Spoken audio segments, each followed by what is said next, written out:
The kid's lips were moving. Not much, just a whisper, barely visible in the haze of cigarette smoke filling the saloon set. But Gary Cooper saw it from across the room, and in that small, unconscious gesture, he recognized something that would change a stranger's life in the next 45 minutes. Wait, because what Cooper did next broke 3 union rules, violated the shooting script, and could have gotten the director fired, all for one sentence that a background extra wasn't supposed to say. November 1957, Warner Brothers, Stage 9. The production was a crime drama called After Midnight, and the bar scene they were rehearsing was supposed to be simple. Cooper's character walks in, exchanges words with the bartender, sits down, notices something wrong. 30 seconds of screen time. Background filled with extras playing drunks, gamblers, and working girls. Nobody important, nobody with lines. The extras had been positioned an hour ago. 23 of them arranged across the set. Like furniture, told where to sit, what to hold, when to move. They'd been given cigarettes and prop drinks and instructions that amounted to, look natural. Don't look at the camera, and for God's sake, don't make any noise. One of them was a kid named Vincent Marra, 20 years old. From a neighborhood in Brooklyn where everyone knew someone who knew someone in the pictures. He'd come to Hollywood 8 months ago with $300, a bus ticket, and the kind of desperate hope that either builds careers or breaks hearts. So far, it had mostly just emptied his wallet. He'd done 11 days of extra work since arriving, crowd scenes mostly, walking past cameras, sitting in fake restaurants, standing on street corners pretending to have conversations that no microphone would ever record. The pay was $12 a day, enough to cover his room at the boarding house on Vine Street if he worked 3 days a week, which he usually didn't.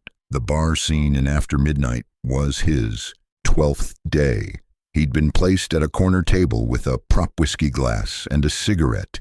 He didn't know how to smoke properly, told to look like a man with nowhere else to be. But Vincent Marra had a problem. He couldn't stop reading the script. Notice where he'd gotten it, because extras weren't supposed to have scripts. They were supposed to show up, hit their marks, collect their vouchers, and disappear. The story wasn't their business. Their business was being invisible. Vincent had found a discarded script in a trash can outside the production office. 16 pages, coffee-stained, missing the last act. He'd read it 7 times in the 3 days since, memorizing dialogue that would never come out of his mouth, imagining how he'd deliver lines that belonged to other people. And now, sitting at his corner table during the 5th rehearsal of the bar scene, he was mouthing Cooper's dialogue along with him, not performing it, just feeling the words, the rhythm, the way they built, toward the moment when Cooper's character would realize he'd walked into a trap. Gary Cooper saw him doing it. Listen to what happened in the next 3 minutes, because this is where a life turns on a decision that didn't have to be made. Cooper finished his cross to the bar, delivered his line to the actor playing the bartender, and paused. The director called for positions to reset. The crew started moving, and Cooper, instead of returning to his first mark, walked toward the corner of the set where a 20-year-old extra was quickly hiding a stolen script under the table. "That's mine," Vincent said, then immediately realized how stupid that sounded. "I mean, I found it. I wasn't stealing, I was just reading." Cooper's voice was neutral. No accusation, no amusement, just observation. "You were mouthing the lines during rehearsal." Vincent's face went red. This was it. This was how his Hollywood career ended, getting called out by Gary Cooper for being too eager, too obvious, too much of a kid who didn't understand the rules. "I'm sorry, Mr. Cooper, it won't happen again. I'll just sit here and—" "What's your name?" "Vincent. Vincent Marra." "Where are you from, Vincent?" "Brooklyn, sir. Bensonhurst." Cooper nodded slowly, as if this information confirmed something he'd already suspected. You want to be an actor? Yes, sir. Not an extra. An actor. Yes, sir. What's your character's name? Vincent blinked. I'm just background. I don't have a character. Everybody's got a character. Even the people sitting in the corner of a bar that nobody's supposed to notice. Cooper pulled out a chair and sat down across from him. And suddenly, Vincent was having a conversation with Gary Cooper like they were old friends catching up. So who is he, the man you're playing? Vincent thought about it. He'd been thinking about it for 3 days, actually, filling in details that no one had asked for and no one would ever see. He's waiting for someone, Vincent said, slowly. Someone who owes him money. He's been waiting for 2 hours. He's starting to think the guy's not coming, and he's angry about it, but it's a quiet anger, the kind that doesn't show on the outside. Cooper studied him for a long moment. What would he say? If he had one line in this scene, one sentence, what would it be? Vincent's mind went blank. Then it filled with possibilities. Dozens of them, lines he'd imagined for characters he'd never play. Dialogue that lived only in his head. I don't know. Maybe when you walk past him on the way to the bar, he could say something like... He stopped, suddenly aware of how presumptuous this was. I'm sorry, this is stupid, I shouldn't be... Say it. What? The line. Say it like you mean it. Vincent took a breath, pictured the moment, felt the weight of 2 hours of waiting, the slow burn of being stood up, the bitterness of a man who's been disappointed too many times. Some people just never show. The words came out flat, tired, not even directed at anyone. Just a man talking to himself in a corner of a bar, observed by no one. Cooper didn't respond immediately. He was looking at Vincent the way directors looked at actors, measuring something invisible, calculating something that couldn't be taught. Stay here, Cooper said. Don't move from this table. He stood up and walked toward the director, a man named William Harding who'd been making pictures since the silent era and didn't appreciate interruptions to his rehearsal schedule. Remember what Cooper was risking because the next 5 minutes would either work or destroy everything. Extras didn't get lines. That was the rule. If an extra spoke dialogue that was scripted and recorded, they stopped being an extra and became a day player, which meant higher pay, union eligibility, and a whole different category on the call sheet. Studios hated that. Directors hated that. It complicated budgets and schedules and created precedents that other extras would want to follow.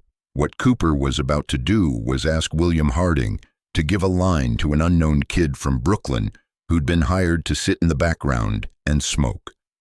Bill, I want to try something. Harding looked up from his notes. We're behind schedule, Coop. Whatever it is, can it wait? It's about the scene. The walk to the bar. It feels empty. Empty how? I cross the whole room without any interaction. The bar's full of people and none of them exist. What if someone said something to me on the way? Not a conversation, just a line, an ambient line, something that makes the room feel alive. Harding frowned. We'd have to give someone dialogue. That means, I know what it means, but I think it would help the scene. Who did you have in mind? Cooper gestured toward the corner table. The kid. He's got a line that fits. Let him try it in the next run-through. If it doesn't work, we cut it and nobody's the wiser. Harding looked at Vincent Marra sitting rigidly in his corner, trying to appear invisible and failing completely. That kid? He's never said a line on camera in his life. Probably never even been on a real set before this week. Then it'll either be terrible or it'll be interesting. Either way, it's worth a run-through. Here's what happened when the cameras rolled again, because everything that follows depends on this moment. The assistant director called for positions. The crew reset the lights.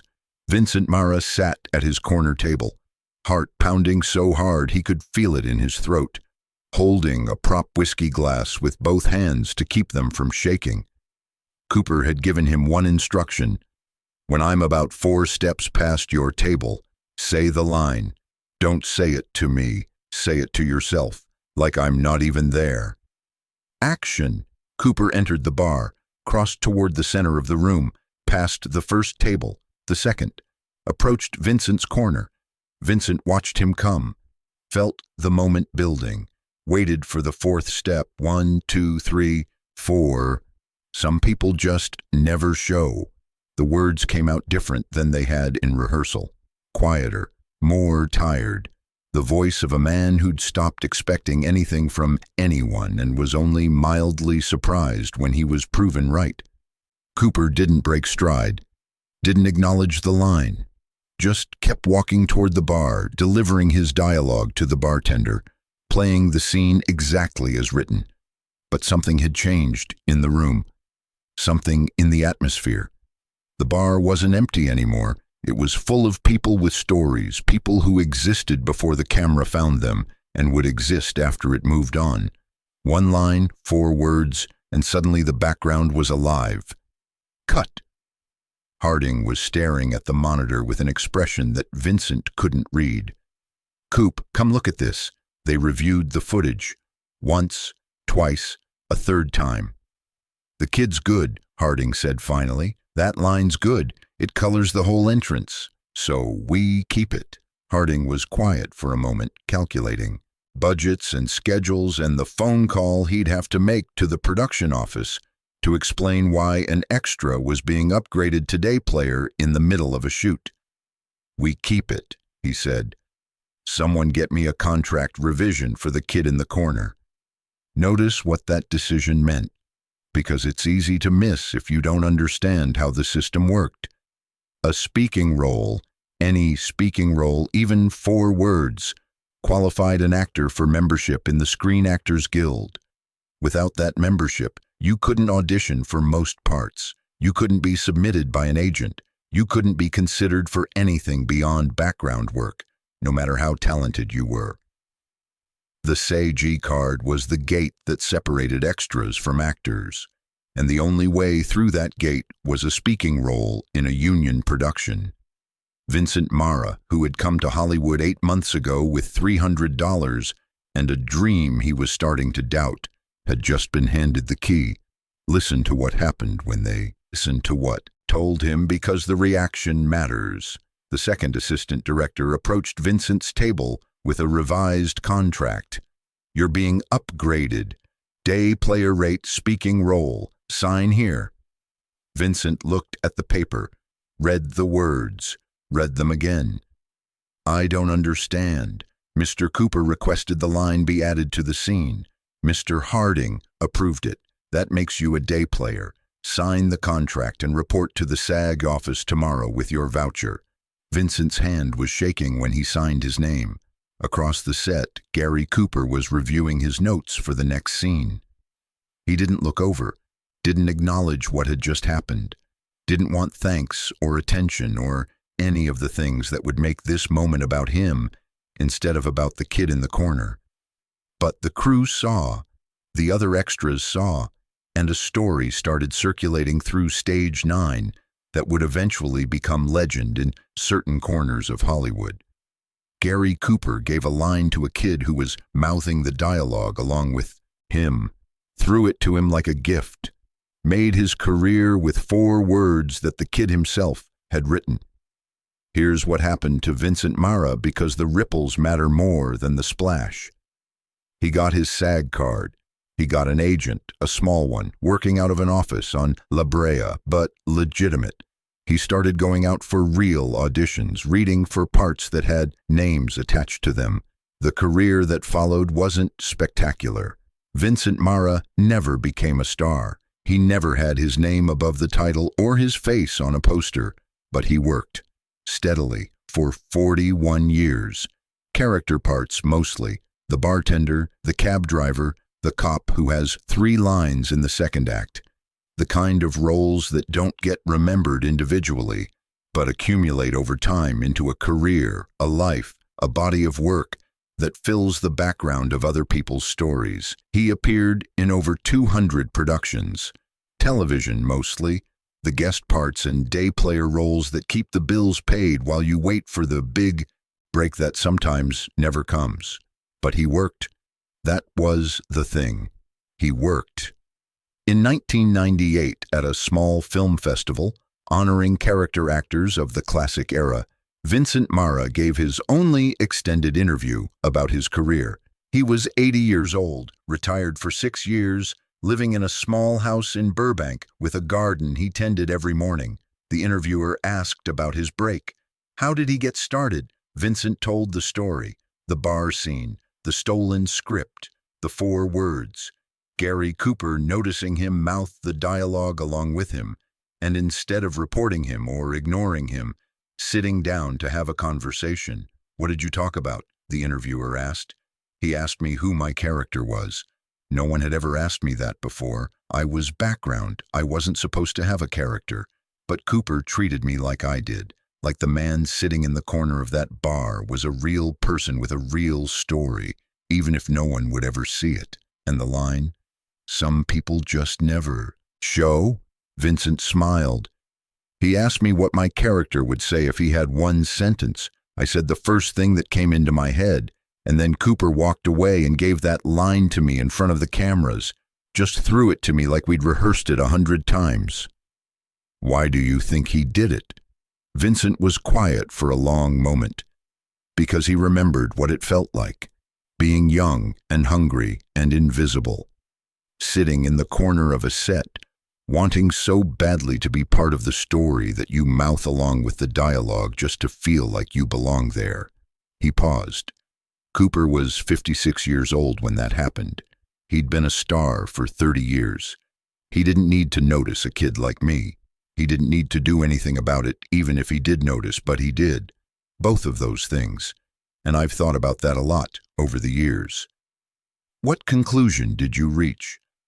That the people who make it to the top, the real ones, the ones who last, they don't forget where they came from. They don't forget that every career starts with someone deciding you're worth a chance. And if they can be that person for someone else, they do it. Not for credit or thanks or any kind of return, just because that's who they are. The interview ended. The footage was archived. Vincent Marra went back to his garden in Burbank and his quiet retirement.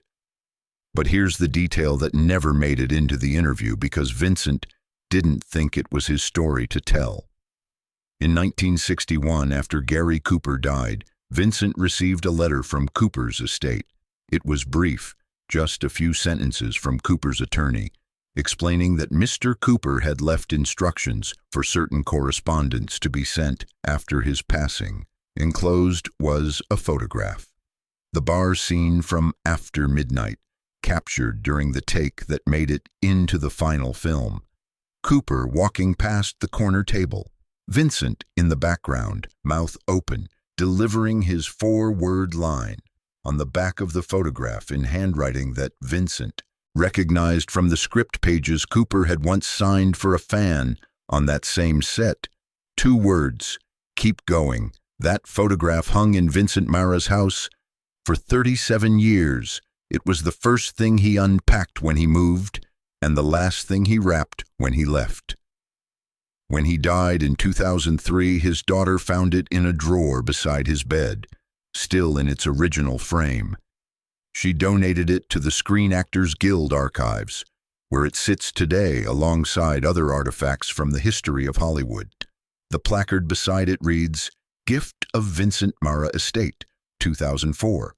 Bar scene from After Midnight, 1957. Background player Vincent Marra, foreground Gary Cooper." It doesn't mention the line, doesn't explain why this particular photograph mattered enough to be preserved for 42 years. Doesn't tell the story of a kid who was mouthing dialogue he wasn't supposed to know, and a star who noticed, and 4 words that opened a gate. But the people who know, the ones who've heard the story passed, down through generations of character actors and day players and background performers who understand what it means to be invisible. They understand what that photograph represents. Not just a moment on a film set, not just a career being born, but the proof that sometimes, rarely, unexpectedly, someone with power decides to share it.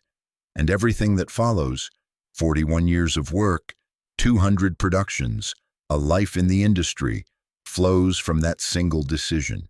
Some people just never show. Some people do.